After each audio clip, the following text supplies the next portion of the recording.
नमस्कार भाइयों, मैं हूं आपका दोस्त सुनील यादव।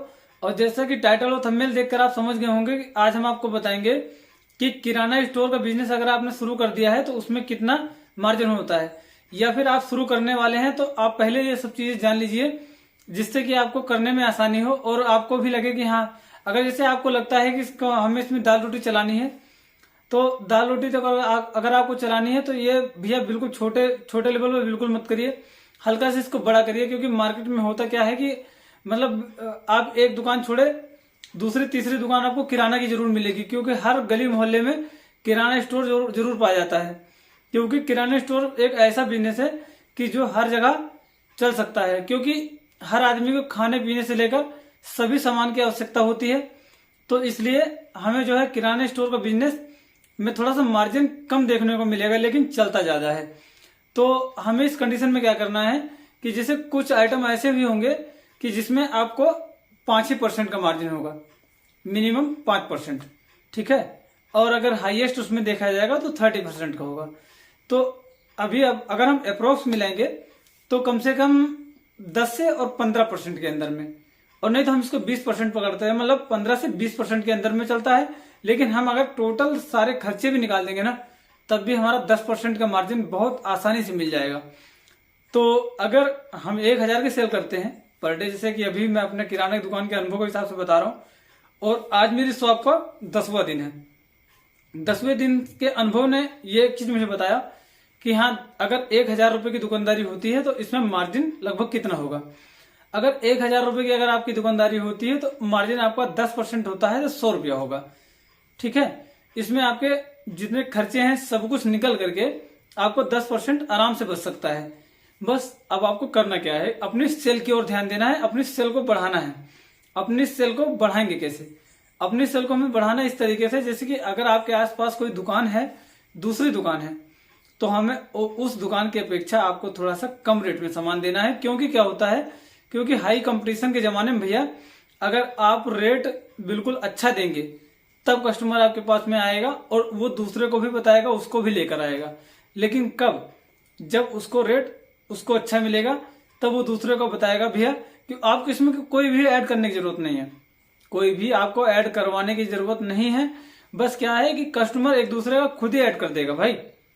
अगर अब ये दुकान है कहाँ पर, जैसे कि अगर किसी कॉलोनी या कस्बे में है तब आपकी 4 से 5,000 10,000 की दुकानदारी हो सकती है, और ज्यादा भी हो सकती है, आबादी के ऊपर होता है। लेकिन अब वहां कस्टमर कहीं बहुत दूर का तो आएगा नहीं। जैसे गांव है तो एक गांव या दूसरा गांव, ठीक है, ये राह चलने वाले ने ले लिया, इससे ज्यादा कोई नहीं लेगा। जहां कोई मार्केट नहीं है तो हमें जो रेट रखना है वो एक्चुअल रेट रखना और बहुत अच्छा रेट रखना है, उस जिससे कि हमारा कस्टमर हमेशा हमारे पास बना रहे। अच्छा, हमारा कस्टमर जब बना रहेगा तो हमारा जो मार्जिन रेट होगा, अगर हम थोड़ा कम भी लेंगे तो हमारा मार्जिन वही आ जाएगा, क्योंकि हमारे पास सेल ज्यादा होगी।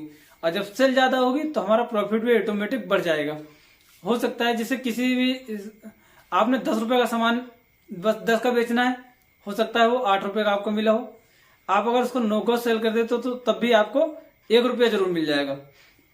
अगर आपने उसको 9 रुपए का सेल कर दिया और अगली जगह वो 10 रुपए का पा रहा है, कस्टमर खुद तो आएगा ही और साथ में 2 लोगों को और बताएगा कि भैया वहां पर सामान सस्ता मिलता है, रेट अच्छा मिलता है, और हम वहीं पर ही अपना भी सामान लेंगे और सबको दूसरों को भी बताएंगे कि भैया आप भी सामान लीजिए, उनके यहाँ रेट अच्छा मिलता है। रेट ही सबसे ज्यादा महत्वपूर्ण बात है। क्योंकि अगर आपको किराना स्टोर है या फिर आप उस मतलब ये तो किराना स्टोर की बात हो गई, अगर आप इसमें कन्फेक्शनरी रखते हैं, थोड़ा सा इलेक्ट्रिकल आइटम जैसे वायर तार वार कोई मांगता है, तार हो गया, प्लग होल्डर, और भी कोई छोटा मोटा आइटम मांगता है, अगर आप चाहें तो अगर आपके पास टाइम है तो आप उसमें मोबाइल रिचार्ज भी रख सकते हैं। अगर आप मोबाइल रिचार्ज भी रखते हैं तो मिनिमम आपको 5% का मार्जिन मिल जाएगा, ठीक है। अगर आप 1000 का भी बेचते हैं, 5% मिलता है तो 50 रुपया आपका अलग से तैयार हो जाएगा। तो इसलिए आपको क्या करना है कि आप मतलब अपने यहाँ की रिक्वायरमेंट देखनी है और उसको अपने मार्जिन को बढ़ाते जाना है। तो हमारा अगर कुल मिलाकर अगर हम किराना स्टोर का मार्जिन की बात करें, अगर टोटल किराना है और कन्फेक्शनरी और अदर आइटम इलेक्ट्रिकल और छोटे छोटे आइटम जो मिला करके, जैसे कि मैंने अभी पिछली वीडियो में आपको बताया था कि आप फोटो स्टेट का भी काम स्टार्ट कर सकते हैं अगर आप चाहें तो। उस कंडीशन में क्या होगा कि अगर आप शुरू कर देते हैं तो उसमें आपको फायदा आपको ही मिलेगा भाई। अगर आप उसमें मतलब 50% का मार्जिन होता है फोटोकॉपी में, तो आपको क्या करना है कि अगर आपके पास में टाइम है और थोड़ा सा पैसा स्पेंड करने की क्षमता है, भाई सबसे पहले तो हमें 50,000 तो लगाना नहीं है। प्रिंटर अगर हम लाते हैं तो हमको हल्का प्रिंटर लाना है। उसके बाद में लेकिन सबसे पहले हमें डेली बेसिस वाली चीजें देखनी है, क्योंकि देखिए भैया, काम वही करिए जो डेली बेसिस का हो। डेली बेसिस काम में क्या होता है कि अगर आपको मार्जिन थोड़ा कम मिलेगा लेकिन रेगुलर चलेगा तो मार्जिन आपको बराबर आ जाएगा, सामान कभी रुकेगा नहीं, हमेशा चलता ही रहेगा और आपकी ग्रोथ भी अच्छे से हो जाएगी। तो भाइयों, अगर आप वीडियो समझ आ गई हो तो वीडियो में आपको कुछ पता लगा होगा ना कि मार्जिन कितने परसेंट का है, 15 से 20% के बीच में। लेकिन अगर हम टोटल खर्चे और सब कुछ निकाल देंगे तो हमारा 10% मार्जिन हमको बिल्कुल सेफ बचता है, जिससे कि हम अपनी जिंदगी बहुत आराम से चला सकते हैं। अगर 10% बचता है, अगर हमारे यहाँ 10,000 की सेल होती है तो 1,000 रुपया पर डे का बचेगा और हम उसमें अदर भी चीजें इंक्लूड करेंगे तो हमारा 15% का मार्जिन होगा। तो हमारा जब 15% का होगा तो हमारा 45 से 50,000 रुपये महीना हम आसानी से कमा सकते हैं, जो हम किसी नौकरी में बिल्कुल नहीं पा सकते।